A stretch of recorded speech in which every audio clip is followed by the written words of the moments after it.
oduu teenya jalqabaatiin waraanni bilisummaa Oromoo uggura geejjibaa filannoo gufachiisuudhaaf labsuu hime kaasuu beeksise. Waraanni bilisummaa Oromoo uggura kana maal milkeessee gabaasa guutuu qabna. Oduu biraatiin gamtaan Awurooppaatiif biyyoonni tumsitoota adeemsa filannoo waliigalaa marsaa 7ffaa Itoophiyaa dinqisiifatan. Haaluma wal fakkaatuun mootummaan UK's filannoo Itoophiyaatiif beekamtii kennuu beeksise. Filannoo dhaabbilee idil addunyaatiin jajamaniif mormitootaan qeeqaman gabaasa guutuu qabna. Dubraatiin miidhaawwan lubbuu namaa galaafachuu itti fufan kana akka dhaabbatu yakkamtoonni seeratti akka dhiyaatan Paatriyaarkii mana amantaa Ortodoksii Tawaahidoo Itoophiyaa gaafatan. Paatriyaarkichi godina Arsiitti amantoonni 10 caalaan ajjeefamaniiru erga jedhamee booda mootummaa qeeqaniiru. Bal'inaan dhageessu. Oduu teenyaa xumuraatiin Iraan Kuweetiif Bahareen dirooniidhaan haleeluun dhaga'ame. Gabaasa guutuu qabna akkam jirtu daawwattootaaf hordoftoota Anolee Global Media. Oduuf odeeffannoo teenya guyyaa irraa tokko jennee jalqabneeti jirra. Odeeffannoo teenya ijoo isaan madaggeessan guutuu isaa isin biraan geenya. Haga xumura sagantaa teenyaatti dhaggeeffachuun yaada qabdan gara koomentiitiin nuuf barreessaa. Viidiyoon teenya namoota hedduu bira akka dhaqqabduuf immoo laayik, sheer, sabskiraayib godhuun daawwatanaa isiniin jenna. Kallattumaan gara gabaasa bal'aattiin isin qajeelcha.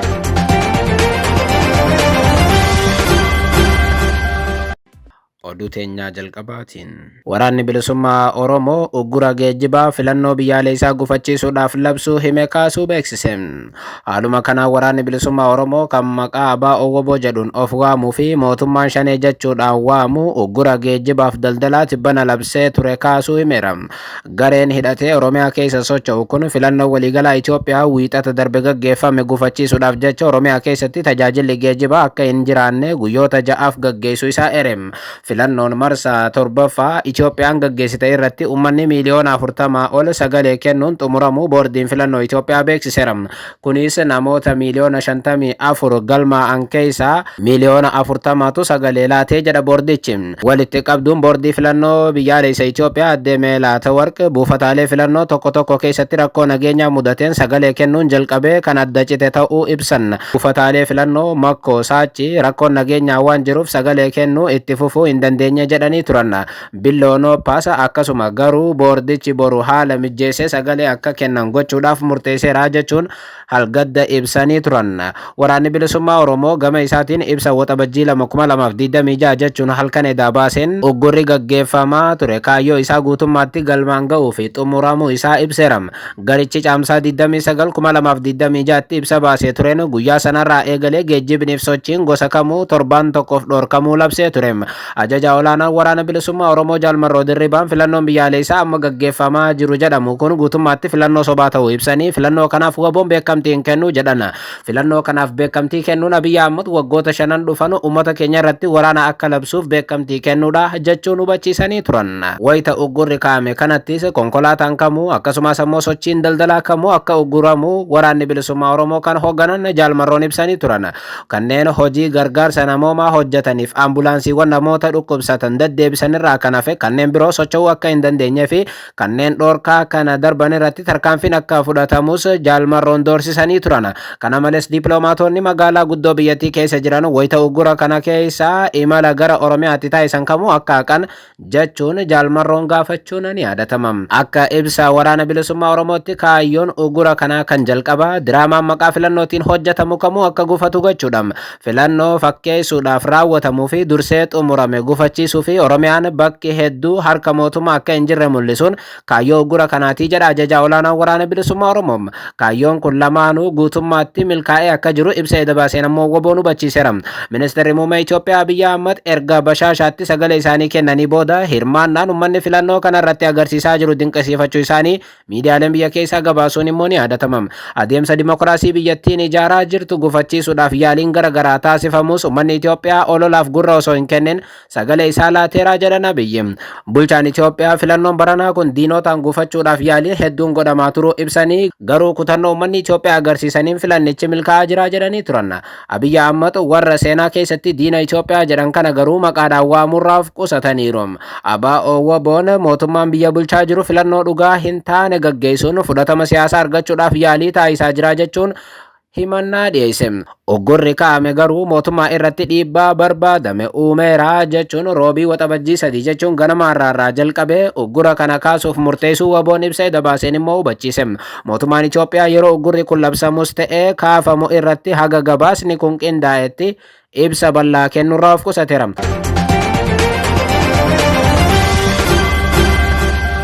Oduu biraatiin miidhaawwan lubbuu namaa galaafachuu itti fufan akka dhaabbatan yakkamtoonni seeraaf akka dhiyaatan paatriyaarkii mana amantaa Ortodoksii Tawaahidoo Itoophiyaa gaafatan.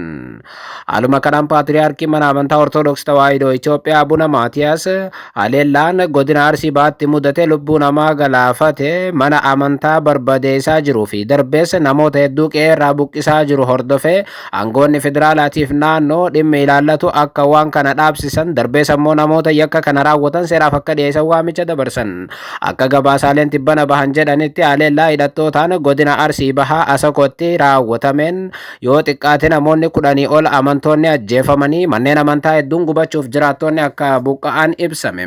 Namoonni haleellaa kana ijaan argan akka jedhanitti haleellaan caamsaa 30 naannoo ganda qonnaan bultootaa fagoo Xeelataa Gabriel kan magaalaa Asakoo irraa gara kiiloomeetira 18 fagaattutti jalqabe.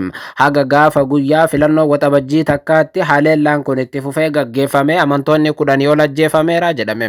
Dhimma kanarratti ibsa waxabajjii 3 arra baaseen paatriyaarkii mana amantaa Ortodoksii Tawaahidoo Itoophiyaa miidhaawwan dhiyeenya kana aanaalee akka Asakoo, Shirkaa, Honqolloo, Waabeetii fi Muneesaa keessatti mudatan balaaleffachuun gocha kana miidhaa aggaammii lubbuu namaatiif birmadummaa amantaa irratti raawwatame jechuun ibsaniiru. Miidhaawwan lubbuu namaa galaafachuu itti fufan kana dhaabsisaa yakkamtootaas gara mana murtiitti dhiyeessa jedhan abbaan amantaa kun paatriyaarkichi qaamolee nageenyaatiif aangoota mootummaatiif waamicha dhiyeessaniin seenaan yeroo keessan keessatti nageenya lammiileetiif gatii isin kaffaltaniin isin madaalaa jedhaniiru. Paatriyaarkii mana amantaa Ortodoksii Tawaahidoo Itoophiyaa manca'iinsa amma manneen amantaa yeroo miidhaa kanatti raawwatames balaaleffataniiru. Bataskaana seena qabeessi Xeelataa Qulqulluu Gabriel gubachuu isaatii fi bataskaana karraa Kufteenaa Madaaniyalam kan jedhamu saamameera jedhama. Paatriyaarkichi guyyaa taatee hammeenyaa keessummeesse kanaan birmadummaan amantaa yeroo dhiitametti bataskaanni karaa Kufteenaa Madaaniyalam immoo saamameera jechuun dubbatan. Paatriyaarkichi akka jedhanitti miidhaan dhiyeenyaa kun bifa miidhaa irra deddeebi'een hawaasa naannoo Arsii keessa jiraatu miidhaa irra ga'aa jiru kan agarsiisudha. Kunis ammoo gaaffii gaddisiisaa lammiilee biyyattii hedduun kaasanidha jedhan. Yeroo kanatti bataskaanni iddoo nageenyaa jaalalaatiif seenaa kan taate rakkoo fi dhiphuu amantoota addunyaa kana danda'aa jiran jajjabeessuu yeroo qabdutti isheen mataan ishee qormaata cimaa keessa jirti jedha paatriyaarkichi. Haqi dabuu fi hammeenyi deddeebi'ee lafa Arsii irratti argame garaa keenya hunduma keessatti gaaffii gaddaatiif dheekkamsaa uumeera. Haga yoomitti jechuunis paatriyaarkichi ibsa baasaniin eeran.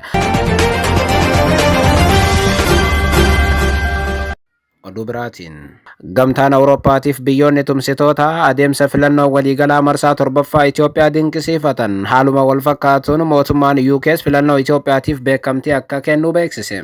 Haaluma kanaan gamtaan Awurooppaatiif biyyoonni tumsitoota adeemsa filannoo waliigalaa marsaa 7ffaa Itoophiyaa ilaalchisuun arra ibsa laatan.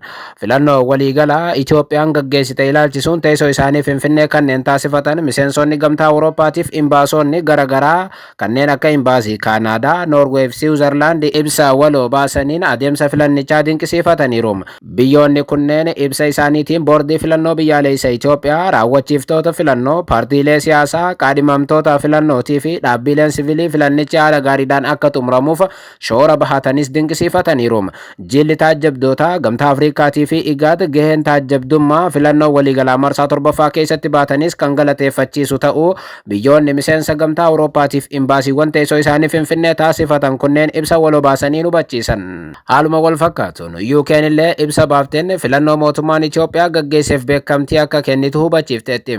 Imbaasiin Biriteen Finfinnee jiru ibsa baaseen boordiin filannoo biyyaalessaa Itoophiyaa sadarkaan sagalee kennu filannoo waliigalaa 7ffaa Itoophiyaa naannoowwan danda'ame hundatti filannoo gaggeessee xumuruu isaatiin baga gammadde jechuu barbaannaa jedha imbaasiin UK Finfinnee jiru. Akkasumas ammoo qaadhimamtoota sagalee uummataatiif of kennan hunda taajjabdoota waldaalee siivikii hedduu tola ooltota qondaaltota filannootiif namoota yeroo isaanii kennanii filannoo kana akka milkaa'u taasisan hunda ni galateeffannaa jetti UK'n.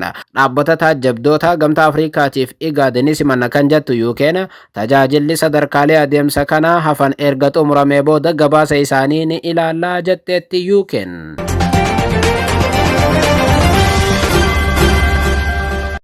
Oduu teenya xumuraatiin. Iraan Kuweetiif Bahareen irratti dirooniidhaan haleellaa raawwachuun ibsame. Haaluma kanaan Iraan marii Ameerikaa waliin taasisaa jirtuun cinaatti buufataalee waraanaa Ameerikaa Kuweetiif Bahareenitti argaman dirooniidhaan haleelteetti jedhame. Haleellaa Iraan buufata xiyyaaraa idil addunyaa Kuweetitti raawwatte kanaan namoonni hedduun miidhamuuf balalliin saddaan cituutu ibsame. Haleellaa Iraan gamoo bakka tursa imaltoota buufata xiyyaaraa irratti raawwatteen namootaaf qabeenya irra miidhaa olaanaan dhaqqabu dubbi himaa raayyaa ittisa biyyaa Kuweet Birgaadeer Jeneraal Saa'udii Abdulaziz Al-Otaayib mirkaneessaniiru. Akkasumas Iraan waajjira muummee dooniiwwanii Ameerikaa shanaffaa Bahareenitti argamu misaa'ilaan haleeluu hedduun warraaqsa Iraan beeksiseera. Haleellaa Iraan irratti raawwatamu kamiifiyyuu deebiin kennamu daran hamaa ta'uu IRGC'n yookaan waraanni Iraan hubachiiseera. Ameerikaan gama isheetiin duula of tiksuu jedhuun odolaa Qashim dhiyeenya ulaa Hormuuzitti argamu haleeluu ibsiteetti. Kunis erga mariin waliigaltee dhukaasa dhaabuu biyyoota lamaan jidduutti eegale haleellaa isa jabaa ta'uu BBC'n gabaaseera. Kun kanaan osoo jiruu guyyaa kaleessaa pirezidaanti Tiraamp Iraaniif Ameerikaan torbaan dhufu waliigaltee xumuraarra ni ga'uu jechuun dubbatanii turan. Gama tokkoon waliigaltee irra ga'aa jirra, gama kaanii waliigaltee irra geenyeerra, asiin immoo waraana gaggeessuu Ameerikaaf Iraan itti fufaniiru. As jidduutti diinagdee addunyaa miidhaan lubbuu namaa baha jiddu galeessaas jabaatee guyyaa guyyaan itti fufuu isaati. Guyyaa gaarii.